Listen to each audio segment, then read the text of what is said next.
Good morning from Berlin-Brandenburg International Airport.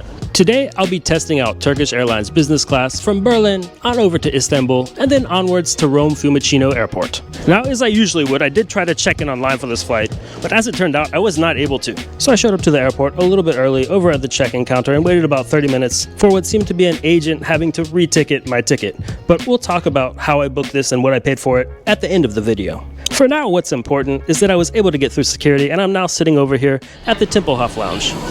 Now, you can access the Lufthansa lounge on the other side of the airport when flying Turkish Airlines. It's certainly a better lounge, but it's also about a 10-minute walk each way, and my boarding time is coming up in about 15 minutes. And assuming Turkish doesn't swap out any of their aircraft last minute, the first flight over to Istanbul from Berlin will be flown aboard an A330 in one of their older business class seats. And then my second flight will be aboard one of their A350s, which features one of their newer business class seats.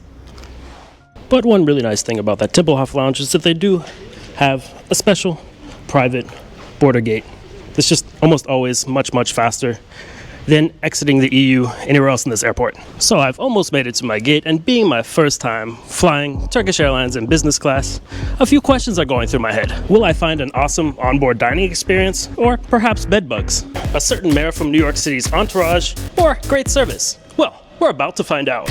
And this jet bridge is a separate business class jet bridge for this A330.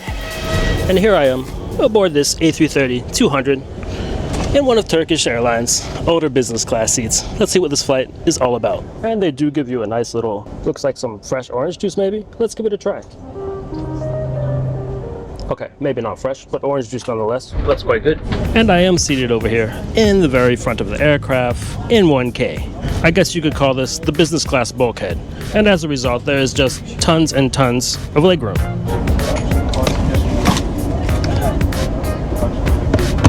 And although these may not be your most modern business class seats, especially with the 2-2-2 seating that they have here, they do still lie flat and they feel pretty comfortable to me. But we'll check in about 2 hours if that's still the case or not. Now, it's not quite a full flight, but boarding did seem to go by rather quick.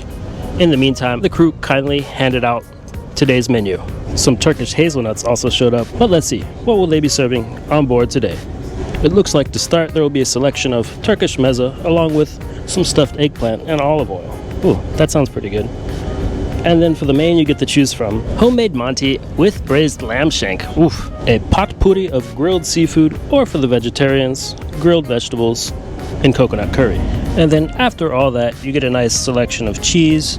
And for dessert, it's homemade dulce de leche flan. And then when it comes to drinks, they do have quite the selection for a shorter flight like this, but I kept it simple and stuck with their Turkish ayran. And it is now 11:18 a.m., so 3 minutes after my scheduled departure time. And there's a little bit of a storm in the area, but it seems like we'll be in the air pretty soon. While there is a crumb here or there in the more kind of hidden places in the airplane, overall it's one of the cleaner aircraft that I've boarded in any class. Thanks so much. And the crew did come around and hand out some headphones as well, but it looks like we'll be pushing back just about now, so the safety announcement should get started. Ladies and gentlemen, welcome on board this Turkish Airlines flight. We would like to draw your attention to the safety information you need to follow during this. Of course, this is my first time flying Turkish Airlines business class ever, but I have flown their economy class a ton, and one thing that's exactly the same in their business class as their economy class is the fact that the safety video is actually 2 safety videos, and it's really long because first they do it in Turkish and then they do it in English. But finally, we have been briefed on our safety, so once we get up in the air, let's give this in-flight entertainment a try, and then hopefully it'll be time to try out some of the onboard dining. And you know, I am kind of just testing out Turkish Airlines business class myself, seeing if I might take it on a longer flight at some point, so I'm really interested to see how this lie-flat seat actually feels when it's in lie-flat position. But the storm seems to have cleared up, and here we are just about to take off. But first, there's another Turkish Airlines plane coming in, so now that they've landed, it looks like it's time to head to Istanbul.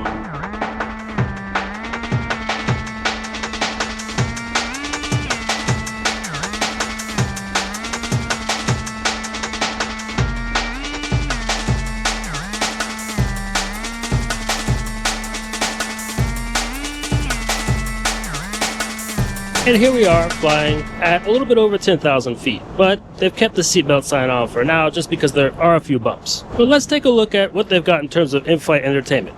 The first thing that's really cool is this A330-200 is equipped with Wi-Fi. In fact, I've flown on a number of Turkish Airlines A330-200s, and every single one of them in the past was not equipped with Wi-Fi actually. And now that the seatbelt sign has been turned off just a few minutes after I said that, they do come around with some hot towels.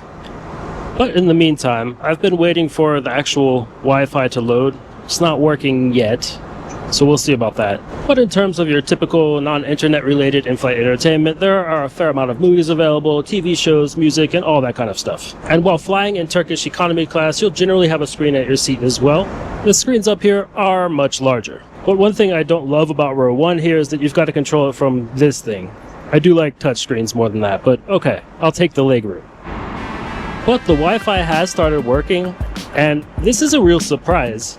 I actually have unlimited Wi-Fi aboard this flight. It's not like limited to 1 gigabyte or 400 megabytes. Apparently, when flying at business class, if you also hold Turkish status, at least on this flight, you just get unlimited Wi-Fi. I really don't even know what to do with all this Wi-Fi. Perhaps I'll upload a few more YouTube videos for you. But regardless of status, you do get 1 gigabyte of free Wi-Fi no matter who you are when you're flying in business class with Turkish. But it looks like they'll probably start meal service right after we finish up climbing to our cruising altitude. So in the meantime, let's go see what the bathroom looks like on board this A330. Yes, you did hear me right. It's toilet time. Join me. Wow, this is a really small business class restroom. But I honestly don't even care about the size because they have molten brown amenities. For the sake of transparency, I will point out that one of the flight attendants noticed me walking over to the restroom with the camera and cleaned it up a tiny bit. So I can't be sure if it's because I was holding this little camera in my hand or just because she does a really great job at making sure the restroom's clean, but that is what happened. Nevertheless, she was only in here for like 10 seconds and it's quite clean. There's like no big marks anywhere in this restroom or anything. There's a bit of that paint covering up something, but for an old aircraft like this, it's pretty nice. It's just really, really small for a business class restroom. Oh well.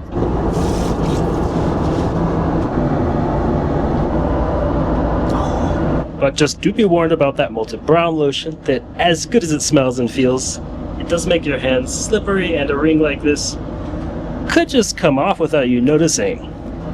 If you've been watching this channel for a while, particularly my videos that have to do with flights, then you're probably already well aware that my other wedding ring that looks exactly the same as this one is still somewhere, hypothetically on the floor of a Turkish Airlines A330. Wait, are you even supposed to spray that on yourself? And it looks like, judging from my wife, it's time to eat. Which one is the million-year-old bread? Which one is that? Sorry. The million-year-old bread. Actually, I don't serve it on the short flight. Only on the long one. Okay, okay. But this one is the popular one. Okay, I'll take that. Favorite. Yeah, sure. And this is brown. This is pide. It's Turkish traditional one. Oh, okay. I'll take one of those. Yeah, that's enough though. Thank you. And while you don't get the special, I guess it's like flight attendant in a chef's hat service that they have on longer Turkish flights in business class, this is very beautiful presentation. It looks like some kind of roast beef or pastrami type thing in the middle. And then the rest of the mezza looks like maybe some sliced celeriac with some pistachio on top. I'm not even sure what this one is. But let's get started with some Turkish ayran. It's basically like a yogurt type drink, fermented milk. It's good. It's pretty much the same exact taste as any decent ayran you find anywhere in Turkey really, but if you go to the Turkish Airlines lounge in Istanbul, they have a huge keg full of that. And as for lounges, I have a very, very short layover today in Istanbul, so there may or may not be time to just pop in and out of the Turkish business class lounge. But while a solid airport lounge is an integral part really to any premium flight experience in my opinion, even any economy experience actually, I'm not going to focus too much on any of the lounges in this video, and instead I'd point you over to my Turkish Airlines economy class reviews to see what their lounges are like. But Turkish Airlines food at around 32,000 feet.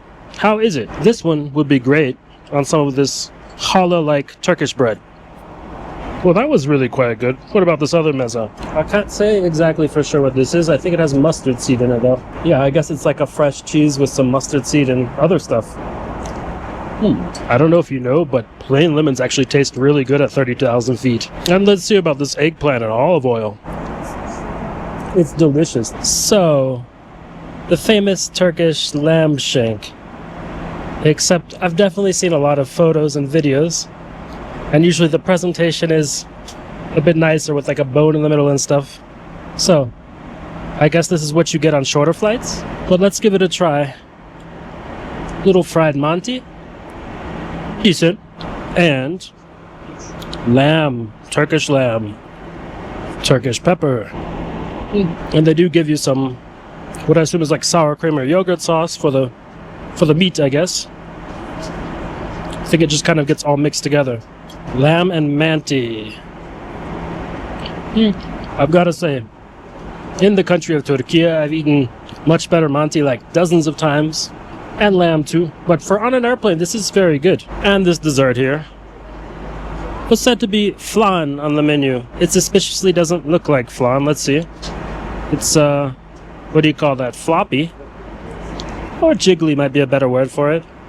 Anyway, it's definitely a rice pudding with some kind of caramelized top. And it's rather simple, but not bad at all. But to be honest, if I had considered the fact that there was milk here, milk in my main dish, milk in my starter, I definitely would not have gotten this ayran, because now I've consumed like quite a lot of milk on board, which isn't the greatest in flight.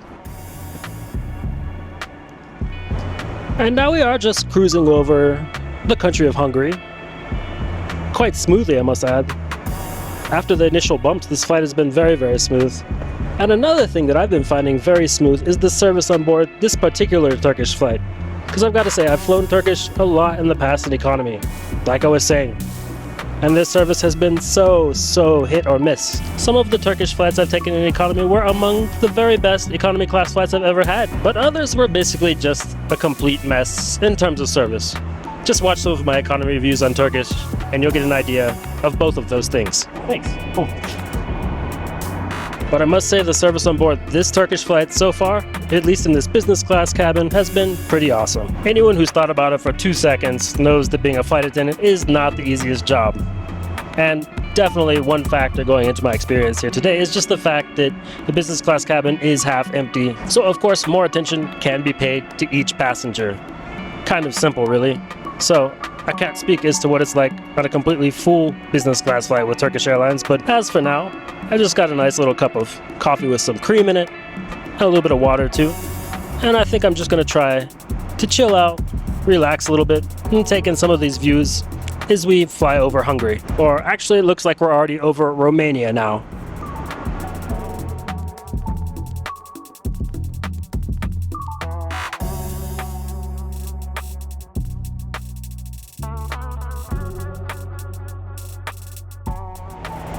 Now, this is definitely not my favorite lie flat seat that I've ever had, but it would definitely do the job for like a 10, even 15-hour flight. I think.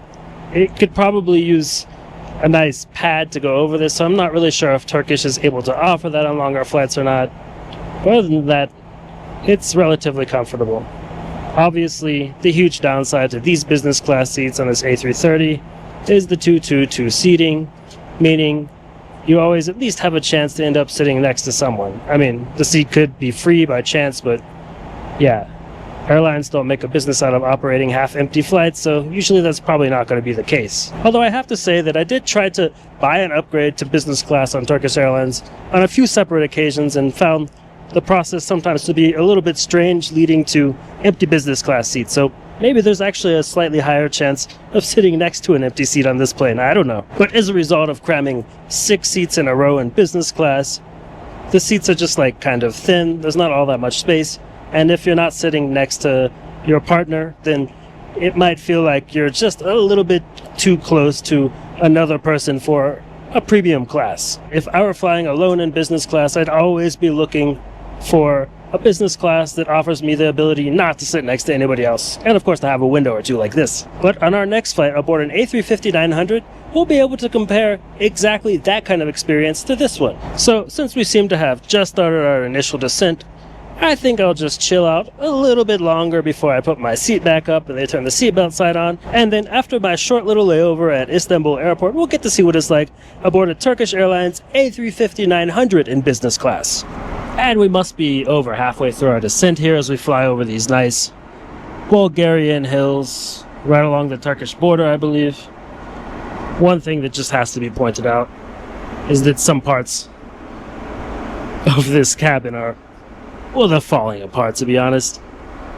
The flight attendant did actually come by and fix this, but now it's fallen again, and yeah, there just seems to be like a few loose ends around here, so I guess Turkish Airlines is kind of first to admit that they're currently updating their fleet, transitioning over to more like A350-900s and Dreamliners and such. But I mean, I really like these old A330s. They could use probably just a tad bit more love, so nothing's falling apart inside of them. But regardless of any shortcomings, none of the other European airlines can hang with this at all. This is much better than what any of the other options I could have booked would have to offer flying between Berlin and Rome. Now, I'd say there's a fairly good chance you're wondering, like, why is this guy even flying from Berlin to Rome via Istanbul? That's a lot of extra flight time, right? We will go over the exact reason for that later in this video. But for the time being, it must be pointed out that if you're flying any other airline in the Star Alliance between Berlin and Rome that offers tickets for that route, you'd pretty much always be stuck with the Euro version of business class, which really, let's face it, isn't a business class at all. You just have regular seats, very similar to economy, basically the same. And then generally the meal service wouldn't even be as good as I had on board this flight. But as for right now, it seems like we're going to have an on-time arrival, so let's see what it's like over at Istanbul Airport today.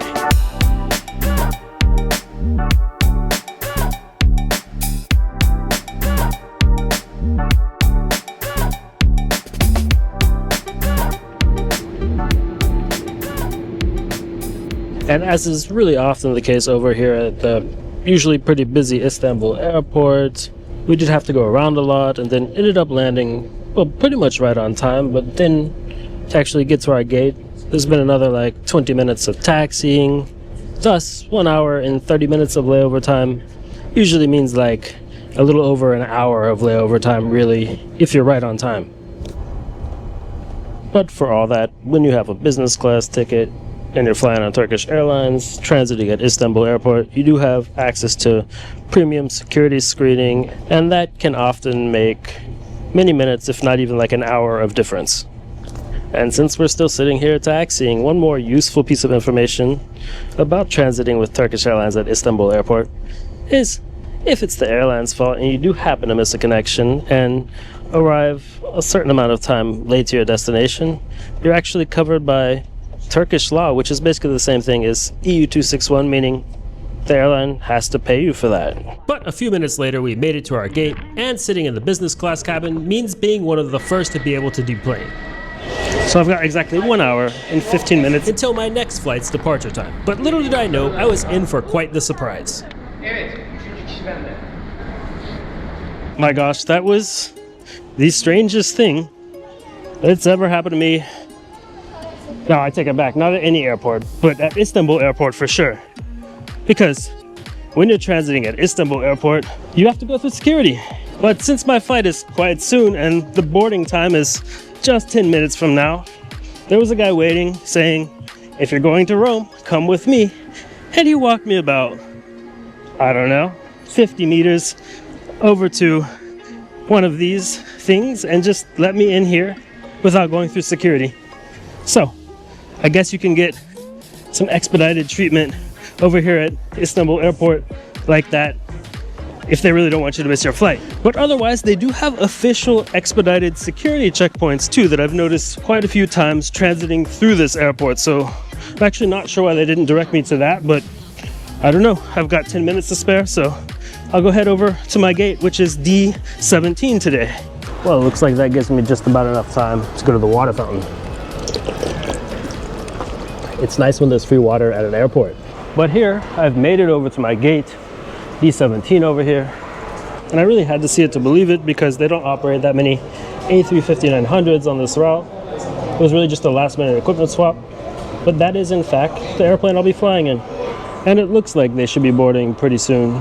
But first, I want to take a moment to thank Surfshark VPN for sponsoring this video. I've been using Surfshark for many years, and I wouldn't even consider traveling without it. By accessing the internet with Surfshark VPN turned on, you put yourself in control. Nobody can take away your freedom by restricting what websites you can access or tracking you in sneaky and unwanted ways. If you're online, you want to be protected. Surfshark enables you to change your IP address by selecting which country your internet connection shows as being from. Just think of your IP address as the same thing as your home address, but for the internet. Without a VPN turned on, your IP address can be tracked and other personal data can be put at risk. Even if you're not traveling, you probably don't want to just share that stuff all the time with your home internet service provider either. And of course, if a website or app happens to be blocked wherever you're traveling, you can access it by changing your IP address with one simple click.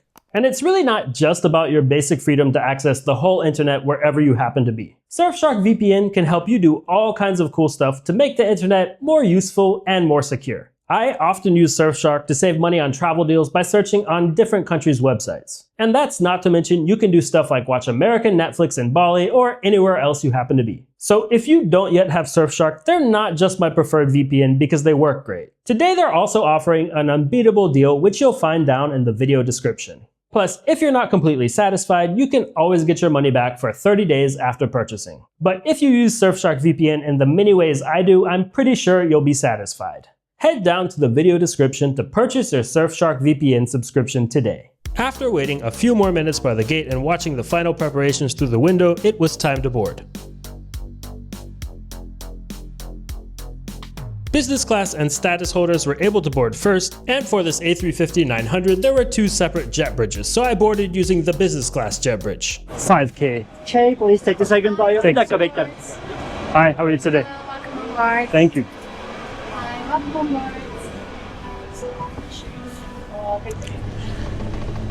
And before I could board, there were a good maybe 7-8 minutes spent standing in the jet bridge waiting for them to actually let customers on board. Pretty common issue at airports around the world, to be honest. But soon enough I was able to board, and the aircraft was just really hot on boarding. Kind of had that evening sun hitting it, and it seemed as though the air conditioners had kind of just been turned on, so I just opened up the vents, and gradually it's become a better temperature.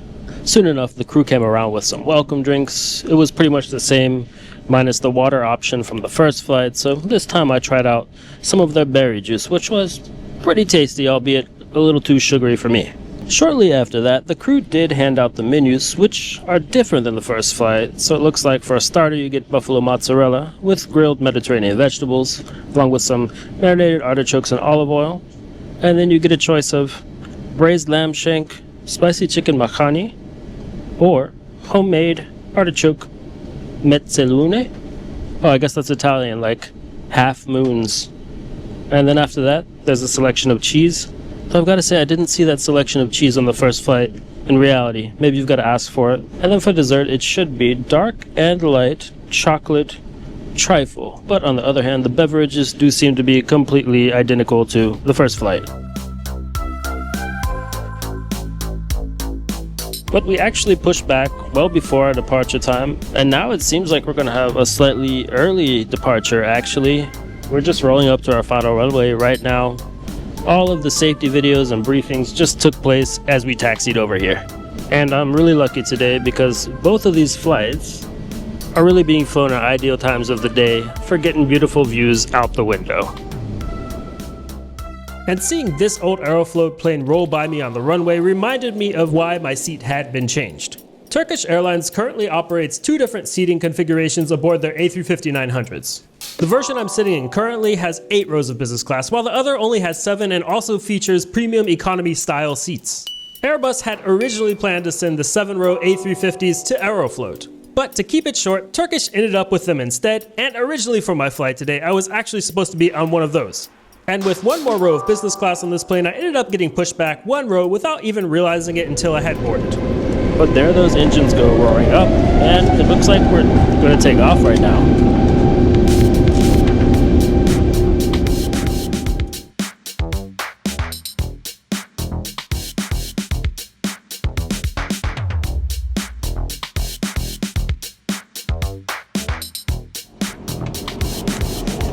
Ooh, and takeoff at golden hour is just so beautiful out of Istanbul Airport. The takeoff was quite smooth, and around 10,000 feet, the Wi-Fi started to actually work, and the crew started to come around and take orders for the meal service, which looks possibly a little bit more promising than that first flight. I mean, they're both flights within Europe. I mean, technically, Istanbul Airport is still on the European side of the Bosphorus geographically, but more my point being that Turkish Airlines actually received the title from Skytrax of being Europe's best airline last year. To avoid a very long discussion, let's just call that very subjective. But being Europe's best airline, I would kind of guess that the service on board all of their flights to European cities would be similar. But yeah, actually, other than the slight difference in menu and of course a different type of aircraft, the service and pretty much everything else seems just the same actually. So far, the staff has felt maybe slightly more cold than on the first flight, but still very attentive and overall kind. On that topic of this aircraft, though, the seats that they have in this business class, I mean, they're good. The business class seats, they lie flat. Hopefully we'll have a little time to test that out later. But actually, traveling as a couple, I just found those way older seats in the A330 to be a little bit nicer somehow. Honestly, maybe they just had a little bit more of a vibe. I don't know. Everything in this A350 is just like way newer than that one. And like I was saying, on that A330, a few of the things were kind of falling apart. Here, everything is working, though there's a few spots here and there that the cleaning crew kind of missed. Honestly, I do think that when they're serving a lot of nuts on flights, nuts create crumbs really easily, like even more easily than bread. And I just can see there's like half a walnut and all the crumbs from that walnut that's been there for like a month under my seat. But you know, this A350-900 is equipped with seats that are kind of one of Turkish's premier business products, yet I don't know, they feel a little bit underwhelming in terms of, well, first off, in terms of space. I mean, you can see here that there's definitely a lot of space. It's probably even better than the average business class seat, if we're being honest. But I guess there's a lot of empty space right here that's kind of not used, and then, I don't know, the seats are just a bit strange, and in the end it feels not quite cramped, but not as spacious as I'd like it to be for being like a premier product that it's supposed to be. And I mean, just taking a look around and figuring out what I don't like, it's really this thing. Like, if this were just a bit of a wider seat, and this were against the wall, it would be okay more or less, but first off, I just really love having a nice window to look out. I do have one. Well, I should have two. This one's kind of blocked back here. This thing's, I don't know. It just makes the seat feel a little bit less spacious. Good to know, though, is that I'm sitting in an even-numbered seat, so if you sit in an odd-numbered seat, then it's like the opposite of this, actually further from the window. But hey, it's my first time on board. Maybe I could get used to it. But now it's time for meal service to get started, so let's see what dining is like on board this second flight I'm taking with Turkish Airlines. Looks like everything they said on the menu arrived. Of course, minus the main. And I got some fresh squeezed orange juice again. And I do really just have to point out that the cabin is like way more than half empty. Well, the business class cabin. I haven't taken a look back in economy, to be honest. But somehow 6K seems to be the last place to get service, just based on who's sitting in what seats here, I guess. I don't know. Anyway, I got some bread. Now it's time to eat. I'm struggling to figure out where to start, though. Maybe I'll try a grilled zucchini. Or some roasted red pepper. Or some roasted eggplant, I don't know. I'm sorry, but eggplant on the first flight was like really good. This one's like not cooked enough. And yeah, that caprese is more or less edible. But my humble opinion about the whole thing is that they should maybe stick to the Turkish catering that they do better. I don't know. The first set of mezzo that they had was just a lot better than this more Italian themed starter. But the cheese on the other hand is pretty nice. And I would usually wait to get a coffee after I eat, but just feeling a little bit of the Z's coming on, so probably have a few coffees on this flight. But here the main has arrived. Not the biggest I've ever seen, let's say that. Got some butter cooked rice. It's kind of like a Turkish classic thing. It's cannelloni beans. And very soft and falling apart lamb.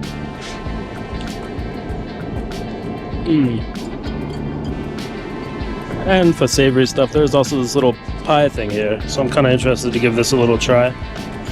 Let's see. Oh. Don't pick that up with your fingers. It's not a pie. Gosh. That's an artichoke. And it was a darn good artichoke at that. But I've got one more dish to try here. And it's the dessert. This thing tastes kind of like, overall kind of like chocolate mousse or something. It's really good. And I was just on my way to go see what their toilet looks like over here in the business class. But then, unfortunately, a fair bit of turbulence started up, so now the seatbelt sign is on. And strangely, I was just served this tea I ordered anyway. Most airlines won't really serve, particularly in like an open beverage container, hot drinks when the seatbelt sign is on. Turkish will, but I've got to say I did ask for the tea with sugar. It's without sugar. It doesn't really taste like Turkish tea either. Honestly, I think if you want the Turkish chai experience, maybe they reserve that for like long haul flights or something. I don't know. I'd heard from others that also flew in Turkish business class that they've got good chai on board, but this is not it. Kind of tastes like hot Lipton tea with a slice of lemon in it. So still drinkable, but I wanted Turkish tea. So instead of being stuck here in my seat with my tea, let's make me stuck in bed with my tea. And I'm about halfway down and there's some strange popping noise coming from the seat. It's still going. Not sure what that is. But it's going down and down. And I've made it. And I do kind of keep forgetting that this is one of those double buckles. I'm really not sure why they found it necessary to make the seats like this. But that's how it is aboard this A350. But in all honesty, I just have to stick with what I was saying earlier, comparing the A330 to the A350, because, I mean, it's just very cramped down there for my feet. My feet were just out in the open on the A330. Again, maybe it's a bit like comparing a pretty decent but old sofa bed to a much newer but a little bit less decent feeling bed. I don't know. Not my favorite business class product in terms of the seat. But now that the seatbelt sign's finally been turned off, let's go up to the front and test out the bathroom. But while somehow to me the lie flat seat on this flight doesn't feel all that much better, maybe not better at all, than that A330 flight, the bathroom is a whole lot bigger. Albeit there are the exact same amenities, which are very nice amenities, but I do really feel that just the simple addition to space makes a huge difference. And pretty much just like first flight, more or less, it's really clean. Someone left a few suds in the sink, and I guess somehow that water made it down to the ground. Oh well. And while I was in here, we started our descent, and I can really feel that today in my ears. I think they're descending kind of fast. But a little more molten brown lotion, why not? All electronic devices must be disconnected from the in-seat power supply. So as we settle into our final descent here into Rome Fiumicino, I've got to say, my first time flying Turkish Airlines business class pretty much met my expectations. It's not the best business class I've ever flown, but it's still very solid. The dining met my expectations, the service exceeded my expectations, I'd say, and overall stuff like cleanliness that lately the airline hasn't had the greatest reputation for was actually almost on point. I mean, again, not the cleanest aircrafts I've ever stepped foot on or anything like that. That would have to have been in Japan at some point. But I think within realistic expectations, having flown on hundreds of different airlines myself, this flight could be considered basically clean. So in the end, there were really only kind of two downsides to my experience today. And I mean, the first one was probably kind of a mess of my own making. Like, there weren't any longer connections available, if I'm being honest, that fit my schedule needs. So that's why I ended up with that 1.5 hour layover. I would have liked to take you over to the Turkish Airlines business lounge and showed you around there. But like I said, I've got some Turkish Airlines lounges in a few of my other videos, so just watch one of those after this one. But as for that second issue that I encountered today, that one was maybe a little bit less acceptable in my view. Basically what happened, well, it has to do with how I booked this flight and the amazing deal that I got for it. So, simply said, I booked these two flights for 30,000 United Airlines miles plus a little bit over $40 US in taxes and fees. It's not that simple though, so hear me out. These two Turkish Airlines flights that I'm flying today are what's considered segment A of a United Airlines excursionist itinerary. Well, I have a whole nother travel hacks video that goes over that in depth if you're interested in hearing about a truly insane way to book flights for cheaper than most people even know about. In fact, I haven't even ever seen anybody else put a video out about that yet. But anyway, it's a little bit complicated. Not all that complicated to be fair, but a little bit complicated in the sense that flying this flight, segment A, means that I will get segment B for free somewhere else in the world, also in business class. In my case, that somewhere else in the world is about 14 or 15 hours of business class flights around Africa on a combination of Ethiopian Airlines and South African Airways. So really the best way to say it is these two business class flights plus another around 15 hours flying in business class in Africa plus one more economy class flight in Europe cost me 36,000 United Airlines miles plus about $240 US in taxes and fees. A pretty insane deal if you ask me. But while that's an awesome deal, the downside about it is the fact that when I went to check in the Turkish Airlines app and on the website, my ticket hadn't been processed in the Turkish Airlines system properly for whatever reason. I checked many times with United Airlines and they had said everything is in order with your ticket. There should be no problems checking in with Turkish, yet it still didn't work. So it just been a 30-minute wait at the airport, which is definitely a downside. It happens, but I sure hope that's not standard for people booking Turkish Airlines flights using United Miles. But anyway, here we are, just about to land at Fiumicino Airport. Basically, for shorter flights like this, or long-haul flights, based on this experience I had today, both on the A330 and the A350-900, I would definitely consider flying Turkish again and even prioritize flying them. Thank you. Thank you, sir. Yeah, take care. But it's been a pleasure to take you on board over here to Italy with me aboard Turkish Airlines in business class. So if you enjoyed this video, please do make sure to give it a like and subscribe to my channel for many more travel videos.